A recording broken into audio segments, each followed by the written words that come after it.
Welcome to the latest demo of the media team's work. We've had kind of a shorter sprint this week than we normally have. We're just over, barely over a week for this sprint, and with a slightly smaller team than usual due to outages. We've still been making some progress. A lot of things that we've been doing have been kind of more background maintenance-y sort of things, so it doesn't quite give a great demo. I'll talk through a couple of those things, but then we'll also just kind of show some our current status and kind of where we are right now. One of the things that isn't really a great demo, but I thought it was worth mentioning, was that in the digital stacks Rails code, so the stacks.stanford.edu code base, we removed our dependency on two gems in our testing framework called VCR and WebMock. These gems kind of created a bit of a maintenance burden when writing new tests, and would cause a lot of automatic files to get checked into the repository, and was generally considered kind of a pain by the development team. So we've spent some time in this sprint removing those. One of the nice things is that now we have removed those two dependencies, yet we can still run the entire test build offline, so without network, on the Stacks code. So if anybody feels like checking the code out and maybe working on it while they're on the train into the office, they can feel free to do so. So some of the more demonstrable things that we've done, I have this record here really to show. This is something that we've showed before, but you can see that we had the number of files downloadable in this button here. One thing that was noticed after putting this feature in front of some of our DLSS staff users, was that the implications for how this behaved on an image object wasn't exactly ideal. In the case of an image object like you see here, we were getting the complete number of files, so say all of the numbers for every single file in the index here, so say 8 in the case of this object. But in reality, the number of files that would be able to be downloaded in the download panel was much smaller.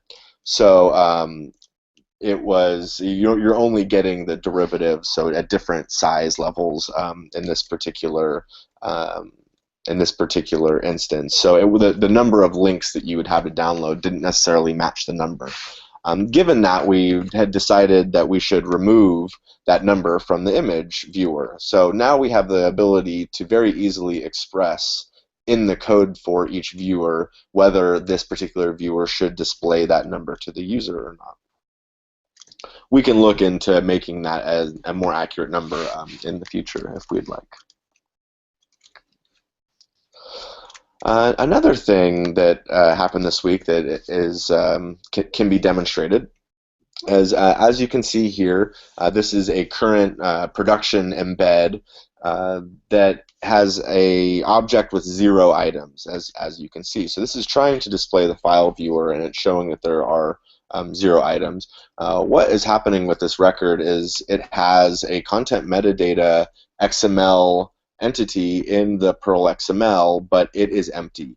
It has a type attribute, so it declares what it is, so it can get delegated to a particular viewer, but there's no files or resources within that content metadata to drive any display here. So we have modified this so that Embed will now treat this just as same as if the content metadata wasn't there, say like in the case of like a collection record. So now objects like this will behave much more like, say, a collection, and the embed will not be represented or will not show anything. The way that you can tell that is now if you look at this. So this is the current embed now. Sorry, this is the embed now with our current progress, and you're getting a small little error message here that says the requested Perl resource was not embeddable. Under the hood, an HTTP status code is being sent up that allows the client or the consuming library that pulls this embed in to know that this wasn't a successful request, and they should not try to embed the content into their site.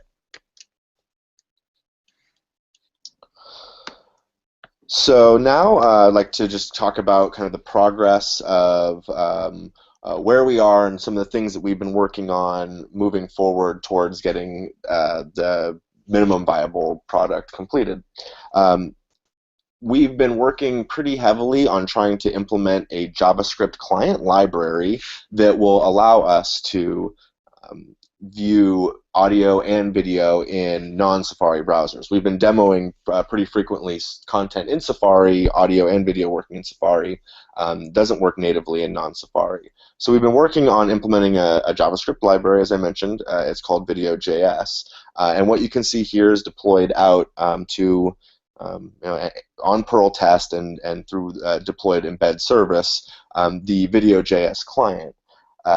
We've been working a lot with how to hook this up implementation-wise. So how the embed service connects to Perl, connects to Stacks, and then how people who will pull this into their own site can embed a Sool embed viewer into Searchworks or Perl or into their blog that would be able to actually stream video from there.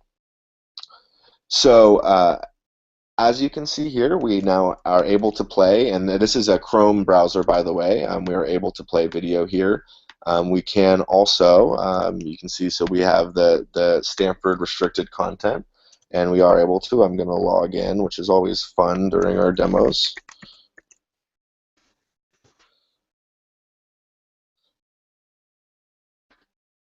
So I'm going to log in here, and one of the big problems that we had before, one of the more complications with the non-Safari implementation was public videos worked fine, but it was difficult to play the Stanford restricted videos in a JavaScript client library.